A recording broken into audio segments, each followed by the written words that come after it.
more than 5%. Yield variation is not more than 5%. Means if I am getting 100 kg, either I get 95, between 95 to 105. There is no major reduction, but my cost went down by 20%. All costs include, my cost went down by 20%. My productivity increased by 10%. So overall, if you look at, there is a benefit for the farmer, and there is no health hazards.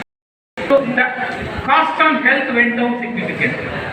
Last year, government of Andhra Pradesh has done data analysis for 9 lakh farmers. 9 lakh farmers.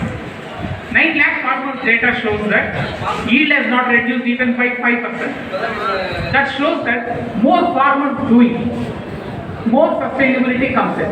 So say in the village all farmers adopt, then the pest problem goes down. So that's a transition which is quite positive. So if that kind of agriculture is supported, then major transition is possible. So whenever we talk about this one, people talk about Sri Lanka. Why Sri Lanka when it be a problem? So if you look at actually Sri Lanka's situation, over a period of time, exactly like in India, the yields were going down. For every kg of fertilizer used, the yield was going down. And more fertilizer they have to use. More and more fertilizer means you need to import, you need a lot of foreign exchange. And Sri Lanka also invested on various other developmental programs by borrowing money from the International Monetary Fund, China, and then World Bank and several others. So it has to repay. 70% or 80% of their resources annual budget is going for repayment. It's going for repayment. So you don't have money to invest and you don't have money to pay for fertilizer.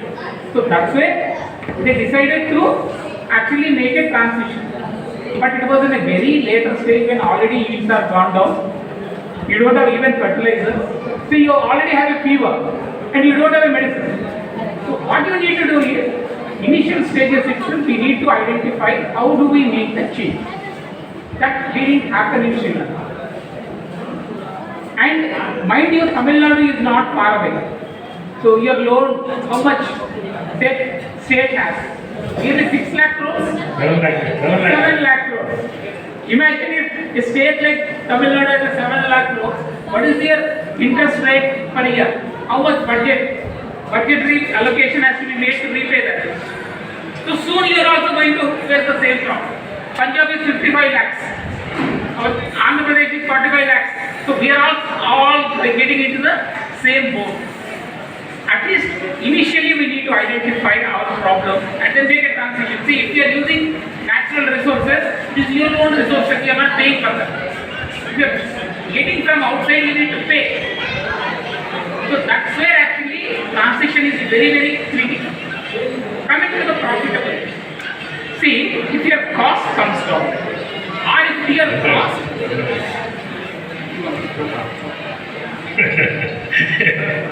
எனக்கு கஷ்டம் கேட்கறது கஷ்டம்.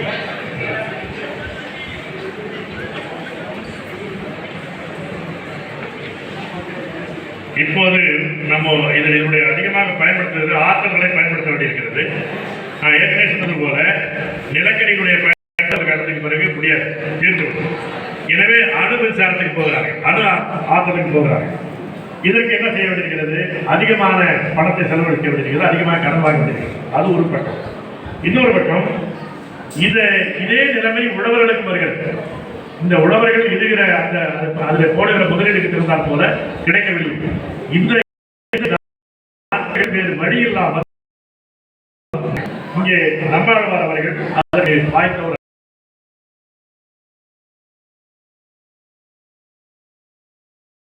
என்ன செய்கிறோம் சொன்னால், உழவர்களிடத்திலே எங்களுடைய அறிவிலிருந்து எதையும் திணிப்பதில்லை. அவரவர்களுடைய அனுபவத்திலிருந்து இதை செய்தால் சரியாக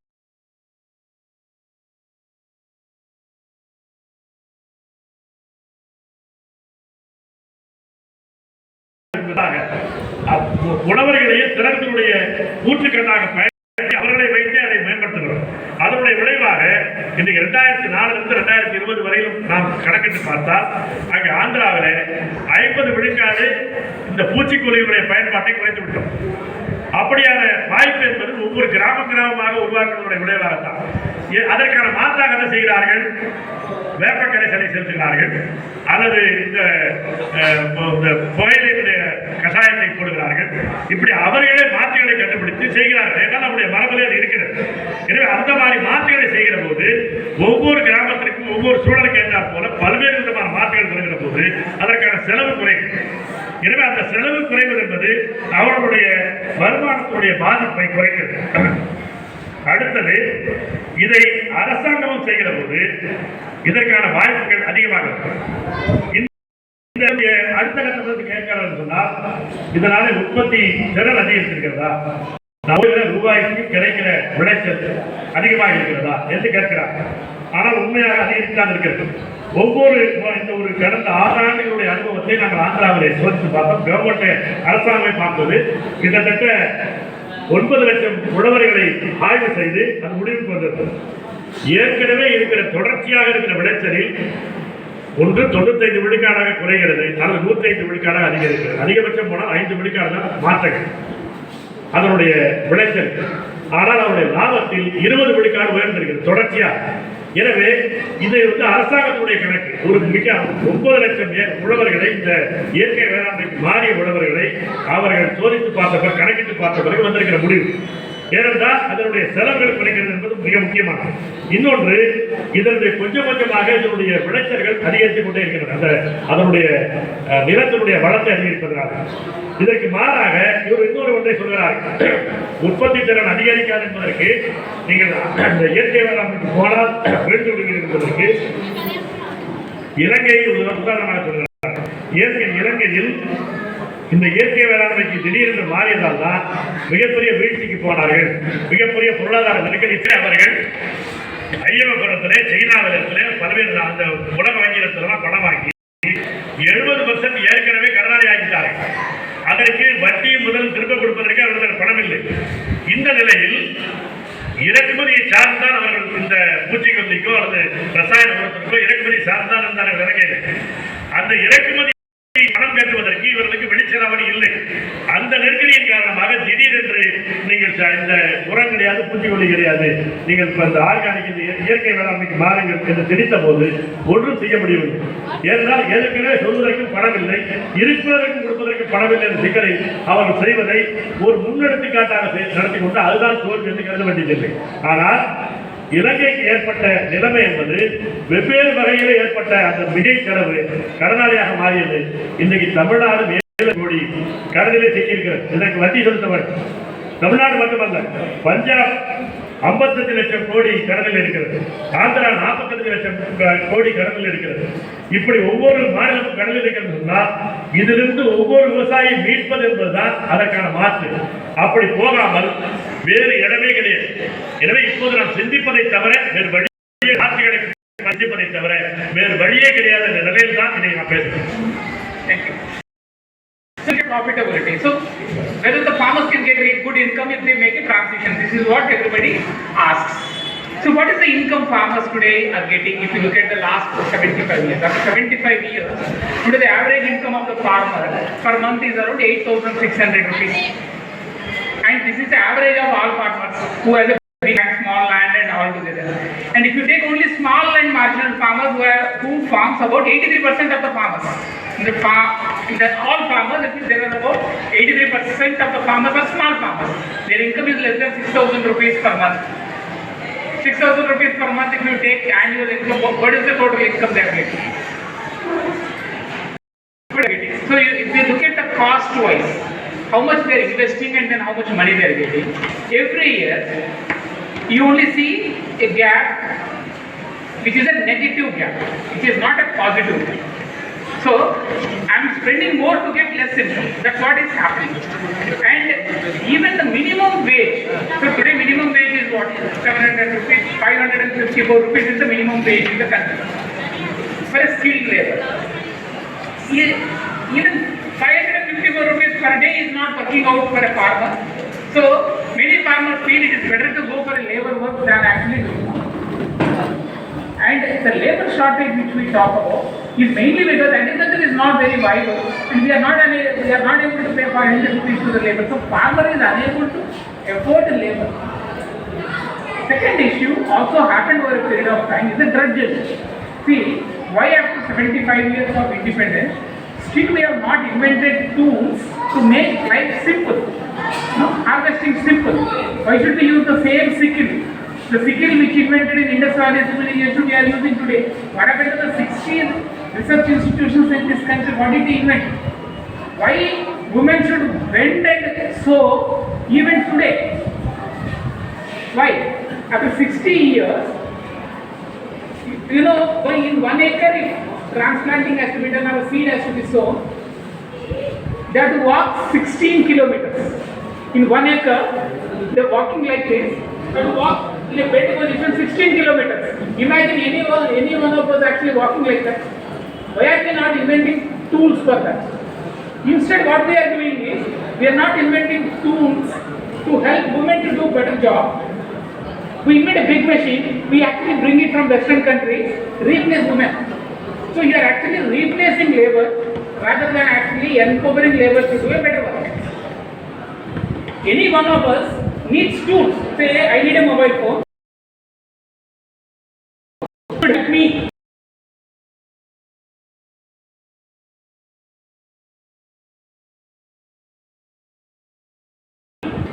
See, technology should not replace Yogendra Yadavji, right? It should enable that he can talk to you or I can talk to you. So technology should enable people to do better. Unfortunately, we are not doing that. So that's where actually we need to go back to the discussion we started with about the Gandhian. We need relevant technology.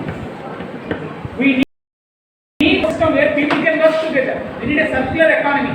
I buy from Nataraji buys from Venkatraman.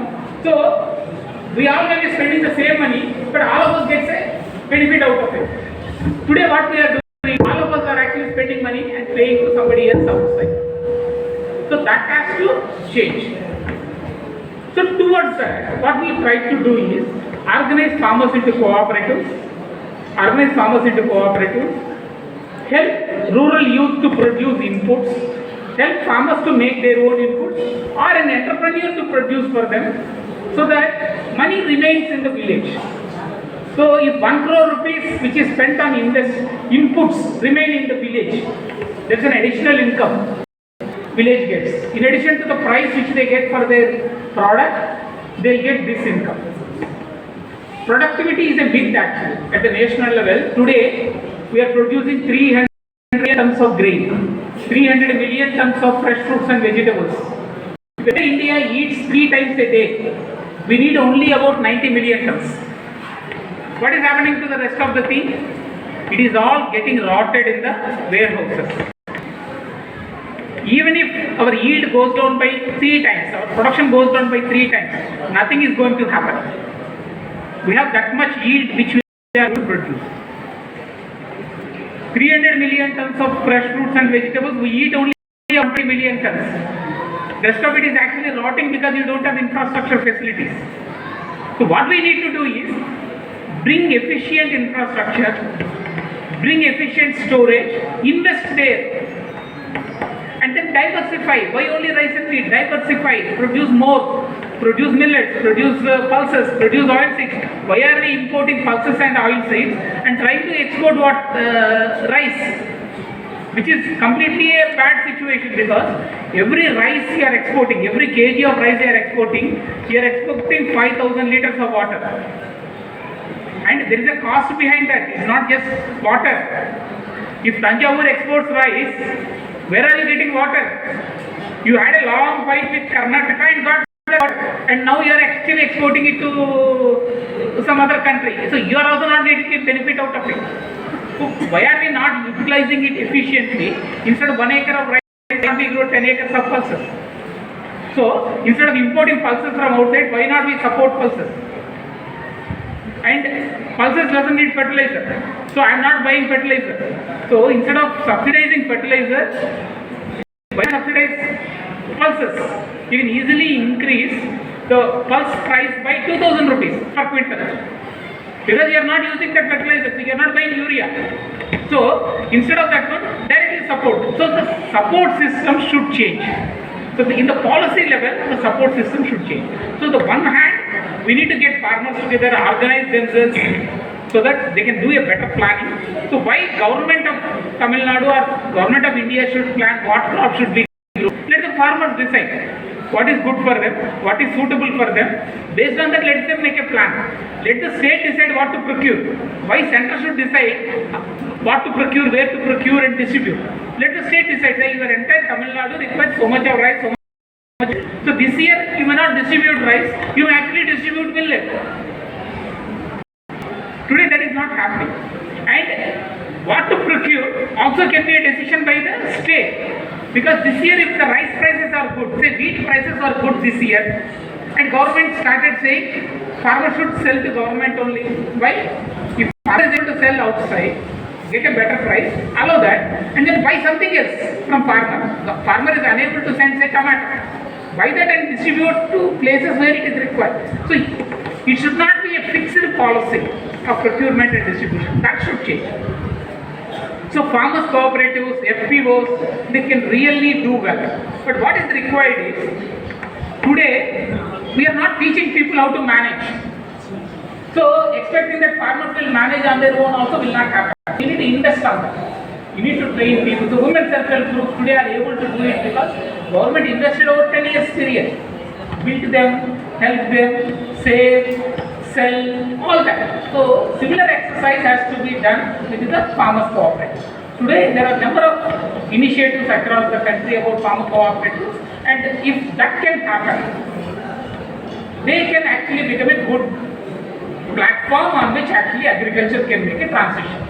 So organic and natural farming is one side. Second is about organizing farmers into cooperatives. Tamil Nadu has a long history. India has a long history of Amul. So Amul also didn't happen overnight. Amul happened because NDDB was established, IRMA was established, right? Government invested on technology, government invested in supporting. Farmers only produced and supplied. So same thing can happen with food crops, vegetable crops and all those things.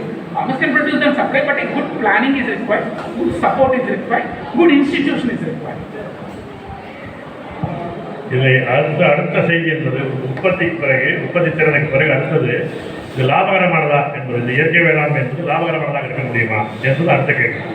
இப்போது நம்முடைய ரசாயன வேளாண்மை உழவர்கள் என்ன சம்பாதிக்கிறார்கள்? இந்த பெரிய உழவர்கள் சிறிய உழவர்கள் எல்லாருக்கும் சராசரியை பார்த்தா அவருடைய மாத வருமானம் 8,600 ரூபாய் தான். அவர்களுக்கு பெரும்பாலானவர்கள் 83 விழுக்காட்டினர் சிறு விவசாயிகள் தான். ஒரு 5 ஏக்கருக்கு கீழே இருக்கக்கூடிய பெரிய நடுத்தர விவசாயிகள் தான். அவர்கள் ஒரு மாதத்திற்கு அவர்களுடைய வருமானம் வந்து 6,000 ரூபாய் தான். இதுதான் இப்போது இந்த ரசாயன வேளாண்மை கிடைக்கக்கூடிய செய்தி. இதுவும் ஒவ்வொரு ஆண்டும் கூடுதல் முதலீடு போட்டுத்தான் அந்த ரூபாயை தக்க வைத்துக் கொள்ள முடியுது. இப்போ மூலதனத்திற்கும் வருகிற வருமானத்திற்குமான இடைவெளி அதிகரித்துக் கொண்டே போகிறது. கூடுதல் மூலதனமும் குறைவான வருமானம் என்ற நிலையை நோக்கி போய்கொண்டிருக்கிறது. எனவே இதில் நீங்கள் வந்து ஒரு குறைந்தபட்ச ஒரு சாதாரண தொழிலாளிக்கு அரசாங்கம் செய்திருப்பது சொல்லியிருப்பது ஒரு 554 ரூபா ஒரு நாளைக்கான கூலி. இந்த ரூபாயை விவசாயிக்கு வருமானமாக கிடைக்காத போது இதில் ஒரு பகுதியை கூட உழவு தொழிலாளிகளுக்கு இவர்களால் கூலியாக தர முடியவில்லை. அந்த குறைவான கூலிக்கு உழவு தொழிலாளிகள் வர முடியாத போது அவர்கள் விவசாயத்துக்கு வருவதில்லை. எனவே விவசாயத்துக்கு ஆள் கிடைக்கவில்லை என்ற சிக்கலை நாம் மாட்டிக்கொள்கிறோம். எனவே அப்படியான நிலைமை என்பது சுற்றி இதனுடைய மூலதனத்திற்கும் கிடைக்கிற வருமானத்திற்குமான இடைவெளி அதிகரிப்பதனுடைய விளைவுகளை நாம் சிக்கிக் கொண்டிருக்கிறோம். அரசாங்கம் இந்த நிலையில என்ன செய்து கொண்டிருக்கிறது என்பது ஒரு பக்கம். ஏற்கனவே நம்முடைய உழவர்கள் ஒரு குனிந்து கொண்டே நம்முடைய நாட்டு நடக்கூடியவர்கள் விதை போடுகிற போது விவசாயம் இந்த நெல் விவசாயத்துக்கு மட்டும் எடுத்துக்கொண்டால் கூட நம்முடைய பெண்கள் குனிந்து கொண்டே போகிற தூரம் ஒரு ஏக்கருக்கு கணக்கு பார்த்தா 16 கிலோமீட்டர். குனிந்து கொண்டே அவர்கள் செய்கிற வேலையினுடைய தொலைவு ஒரு ஏக்கருக்கு 16 கிலோமீட்டர். போய் வருவது இந்த வேலையை பார்த்தா அப்படி செய்கிற வேலையை எவ்வளவுதான் தொடர்ந்து செய்ய முடியும்?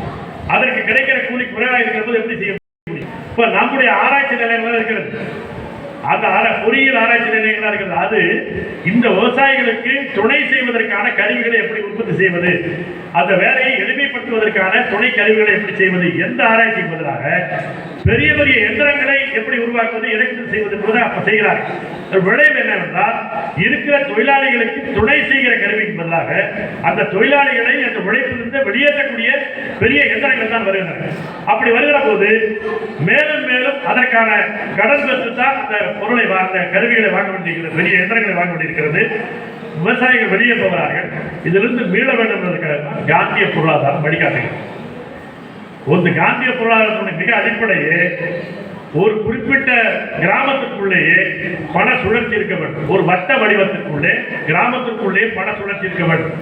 ஒருவரிடம் வாங்குவது, ஒரு பொருளுக்கு வாங்கினோம்னா அடுத்தவர்களுக்கு அந்த பொருளுக்கான பணம் போகணும், அடுத்தவருக்கு போகணும், எல்லாமே அந்த கிராமத்துக்குள்ளே சுற்றி கொண்டிருக்க வேண்டும். தவிர இன்றைக்கு இருக்கிற பொருளாதார முறை வெளியிலே நம்முடைய கிராமத்திலிருந்து நம்முடைய பணம் வந்து வெளியே போய் கொண்டிருக்கிறது. அந்த மாதிரியான தம்பி யாரும் பேசுறதா வெளியில போயிருக்கு, தம்பி பேச சிரமப்பட வேணாம், வெளியில போயிருக்கு. எனவே அந்த அடிப்படையில் நம்முடைய பொருளாதாரத்தை சுழற்சி பொருளாதாரமாக, நமக்குள்ளேயே சுழலுகிற பொருளாதாரமாக எப்போது மாற்றுகிறோமோ அப்போதுதான் கிடைக்கும். அப்படி இல்லாமல் வெளியிலிருந்து பொருளை இடுவதுன்னு சொன்னால் நம்முடைய பணம் வெளியிலே போகும். அதனுடைய விளைவு நமக்கு கடன் தான் கிடைக்குமே தவிர வருமானம் கிடைக்கிறது. எனவே அந்த அடிப்படையில் இதற்கான வழிமுறை என்னவென்று சொன்னால் கூட்டுறவு முறைகளை உருவாக்குவது, இந்த கூட்டுறவு பண்ணைகளை உருவாக்குவது, கூட்டுறவு இயற்கை வேளாண்மை முயற்சிகளை கூட்டுவது, அதன் மூலமாக அதை சுற்றி சுற்றி நமக்குள்ளேயே பணம் சுழல்வது போல மாற்றிக்கொள்ள முடியும். அப்படி செய்வதன் மூலமாகத்தான் இதனுடைய இந்த நச்சு சூழலிருந்து நாம் வெளியேற முடியும். இதற்கு நல்ல உதாரணமே அமுல் தான். இந்த அமுல் நமக்கு முன்னால் அது திடீரென்று வந்துவிடவில்லை. அதற்கான பல முயற்சிகள் நடந்து அமுல் என்பது இந்த பாலுக்கான கூட்டுறவு நிறுவனம் என்பது அப்படித்தான் உருவாக்கப்பட்டிருக்கிறது. அதே போல இந்த திறன்களை சேர்க்க முடியும், இந்த திறன்களை அதிகரிப்பதற்கான பயிற்சிகளை அளிக்க முடியும். இந்த பயிற்சி நிறுவனங்கள் அதை செய்வதில்லை. எனவே நம்முடைய விவசாயிகளை கொடுத்து விட்டால் பல வகையான விவசாயிகளையும் அந்த அந்த அந்த பயிற்சிகளை இணைத்துக் கொண்டால் பெரிய ஆய்வாளர்களை விட அதிகமான அனுபவ அறிவை அவர்கள் கொடுக்க முடியும். அதையெல்லாம் உள்ளடக்கி செய்ய முடியும். இரண்டாவது, வெறும் நெல்லுக்கு மட்டுமே இந்த ஆய்வு என்பதிலே நின்று கொண்டிருந்தால் இன்னைக்கு என்ன ஆயிருக்குன்னு சொன்னால் மிகையான உற்பத்தி என்பது வந்திருக்கிறது. நாம் ஒரு பக்கத்திலே பஞ்சபத்தை நடத்தி கொண்டிருக்கிறோம். இந்த நமக்கு தேவைக்கு தாண்டி 300 லட்சம் டன் நமக்கு தேவை, 90 லட்சம் டன் தேவை என்று சொன்னால் நாம் 300 லட்சம் டன் உற்பத்தி செய்கிறோம். மீதி எல்லாம் அழுகி வெளியே போகிறது. இந்த இதனுடைய உழைப்பு, இதனுடைய மூலதனம் எங்கே போய் கிடைக்க போகிறது? இந்த மாதிரியான ஒரு திட்டமிடாத போகிற போக்கில் செய்கிற முயற்சி அரசாங்கத்தினுடைய பாராமுகம். இன்னொன்று பக்கம் இந்த நாம் இதற்கு முன்னால் நம்முடைய மரபு வேளாண்மைப்படி எல்லா பயிர்களையும் செய்து கொண்டிருக்கிறோம், எல்லா பயிர்களையும் செய்து கொண்டிருக்கிறோம். அப்படி இருந்ததுனாலே நம்முடைய உணவு முறையும் சமவீத உணவு முறையாக இருந்தது. இன்னொரு பக்கம் ஒன்றில் இருந்தால் இன்னொன்றிலே வருமானம் என்பது இருந்தது. ஆனால் இப்போது என்ன ஆகிவிட்டது சொன்னால் உற்பத்தியை நிறுத்திவிட்டார். எல்லாமே அரிசிக்கும் கோதுமைக்கும் தான் என்று குவித்தார்கள். இப்போ எண்ணெய் வித்துகளை இறக்குமதி செய்து கொண்டிருக்கிறார்கள், உணவு எண்ணெய்களை இறக்குமதி செய்து கொண்டிருக்கிறார்கள், இந்த அரிசியை ஏற்றுமதி செய்கிறார்கள். அப்படி அரிசியை ஏற்றுமதி செய்து சொன்னால் வெறும் 1 கிலோ அரிசி போகிறது சொன்னால் 5000 லிட்டர் தண்ணீர் வெளியே போகிறது பொருள். அதற்கான மதிப்பீடு, அதற்கான பணம் எங்கே போகிறது என்பதெல்லாம் நான் கணக்கிடுவதில்லை. அந்த அடிப்படையில் ஒரு மொத்தமாக ஒரு தலைகீழான பொருளியல் நடந்து கொண்டிருக்கிறது. அது விவசாயிகளை மிக கடுமையாக பாதிக்கிறது. எனவே எது லாபமோ அந்த லாபத்தில் எங்கே கிடைக்குமோ அதை செய்வதற்கான சுதந்திரம் விவசாயிகள் இருக்க வேண்டும். கொள்முதல் விலையை தீர்மானிக்க சொல்கிறோம். அதே நேரத்தில் எனக்கு அதை விட லாபம் வேற ஒரு இடத்தில் கிடைக்கும் என்று சொன்னால், விலை கிடைக்கும் என்று சொன்னால் அங்கே கொடுப்பதற்கான வாய்ப்பு எனக்கு வழங்கப்பட வேண்டும். அரசாங்கம் எனக்கு சந்தை இல்லையோ, இன்றைக்கு ஒரு தக்காளிக்கு சந்தை இல்லை, ஒரு பருப்புக்கு சந்தை இல்லை சொன்னால் அதை வாங்க வேண்டும். அப்படியான ஒரு உதவி செய்யக்கூடிய, துணை செய்யக்கூடிய ஒரு வகையான ஏற்பாடாகத்தான் அரசாங்கத்தினுடைய தலையீடு இருக்க வேண்டும். ஆனால் அரசாங்கத்தினுடைய எல்லா தலையீடுகளும் விவசாயிகளை பறிப்பதாக, விவசாயிகளுடைய வருமானத்தை குறைப்பதாகத்தான் இருந்து கொண்டிருக்கிறது என்பதுதான் மிகப்பெரிய சிக்கல். So our farmers, we work with 60 cooperatives and they sell directly to customers. And we could see in every 100 rupees consumer pays, farmer gets nearly 50 to 60 rupees. In the regular market, farmer gets 20 rupees. So if you are buying a vegetable at 100 rupees, farmer gets only 20 rupees out. Rest of it goes to the several middlemen in between and the losses. But if the farmer can do it themselves, if the farmer can come together and themselves, they get additional price not only for the vegetable but also for the work they do across the supply chain. So that's the additional income. And also A grade may be sold to the buyer, consumer. B grade, C grade, we do a value addition. So instead of say very good tomatoes, good mangoes, we will go to the market directly, we sell. B grade, C grade, we pulp it and make a pickle or a dry it and then make another product out of it. So nothing is thrown out. So you get additional income out of it, additional work, additional income. So cooperatives will be certainly be a way we need to look at in terms of taking forward. But here there is a catch. All this can only happen if there is a policy support. So let's look at actually what are the various innovations happened on policy in the country. See, India is not one nation. We are a group of people with various socio-economic conditions, various ecological conditions. So we need multiple policies, multiple innovations need to happen. So if you look at actually the major policy changes which has happened in the last 4 or 5 years, some good policies which has impacted, if we look at one major policy change which has happened in Andhra Pradesh, Telangana, Odisha, Chhattisgarh and West Bengal. 5 states is a direct income support. Direct income support. They call it as a direct income. So the way it operates is, in Telangana, for every acre, they give 10,000 rupees per year. So one season 5,000 rupees, second season 5,000 rupees. So 10,000 rupees is given to every acre. And they call it as an input support. You can buy anything you want and then do your farming. So that's what Telangana has done. Andhra Pradesh, it is not per acre, it is per household. Because poor households is what needs to get support. So they said 15,000 rupees per every household. And they said 10 farmers also will get it. Telangana has not given for 10 farmers. They have given only for the landowners. So Andhra Pradesh said 10 farmers also will get. And center gives 6,000 rupees. Rest of the money is added by the state. So they give 15,000 rupees per year for every household. Odisha tried a different model. Odisha gave 10,000 rupees for every farmer, and they also gave, they identified people who doesn't have land. So what do you do with them? So say, I'll give you 10 lakh rupees over a period of 5 years, and I will help you to establish your livelihood. So if somebody doesn't have